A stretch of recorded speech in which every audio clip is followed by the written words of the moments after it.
आज हम महाभारत के पहले दिन के 9वें और 10वें श्लोक के बारे में समझेंगे। महाभारत पहले दिन के श्लोक 9 और 10 में दुर्योधन गुरु द्रोणाचार्य से अपनी सेना के बल और योद्धाओं की वीरता का उल्लेख करता है। वह भीष्म, कर्ण आदि प्रमुख योद्धाओं का नाम लेते हुए उनकी युद्ध के लिए तैयारियों पर जोर देता है। अन्ये च बहवः शूरा मदर्थे त्यक्त जीविता नाना शस्त्र प्रहरणा सर्वे युद्ध विशारदा। और भी मेरे लिए जीवन की आशा त्याग देने वाले बहुत से शूरवीर अनेक प्रकार के शस्त्रास्त्रों से सुसज्जित और सब के सब युद्ध में चतुर हैं। व्याख्या। धृतराष्ट्र के पुत्र दुर्योधन अपनी सेना का वर्णन करते हुए कहता है कि उसकी ओर से बहुत से शूरवीर योद्धा युद्ध में भाग ले रहे हैं।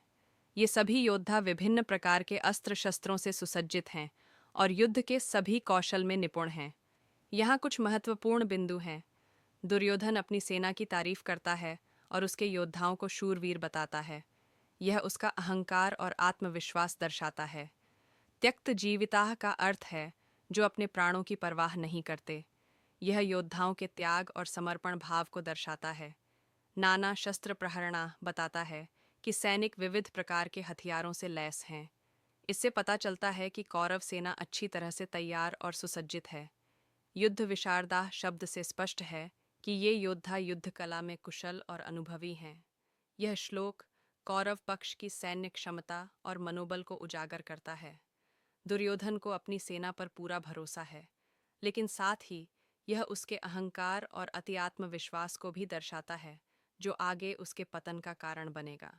अपर्याप्तम तदस्माकं बलम भीष्माभिरक्षितम पर्याप्तम त्विदमेतेषां बलम भीमाभिरक्षितम। भीष्म पितामह द्वारा रक्षित हमारी वह सेना सब प्रकार से अजेय है और भीम द्वारा रक्षित इन लोगों की यह सेना जीतने में सुगम है। व्याख्या। इस श्लोक में दुर्योधन अपने मन की स्थिति व्यक्त कर रहा है। वह कौरव और पांडव सेनाओं की तुलना कर रहा है। दुर्योधन कहता है कि भीष्म पितामह द्वारा संरक्षित उनकी कौरवों की सेना अपर्याप्त या अपूर्ण प्रतीत होती है।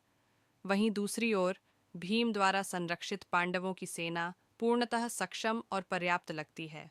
यह श्लोक कई महत्वपूर्ण बिंदुओं को उजागर करता है। दुर्योधन का मनोविज्ञान। यह श्लोक दुर्योधन के मन में व्याप्त भय और अनिश्चितता को प्रकट करता है।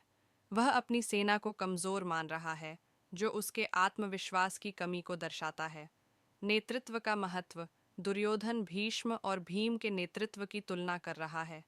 यह दर्शाता है कि युद्ध में नेतृत्व की भूमिका कितनी महत्वपूर्ण होती है। आत्मविश्वास का प्रभाव।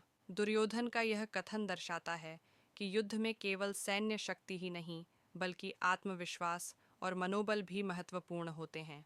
युद्ध की जटिलता। इस श्लोक से यह भी स्पष्ट होता है कि युद्ध केवल सैनिकों की संख्या पर नहीं, बल्कि रणनीति, नेतृत्व और मनोबल पर भी निर्भर करता है।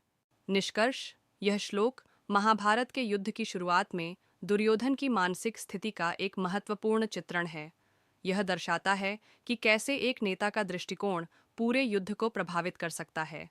साथ ही यह श्लोक युद्ध की मनोवैज्ञानिक पहलुओं पर भी प्रकाश डालता है, जो कि शारीरिक युद्ध के साथ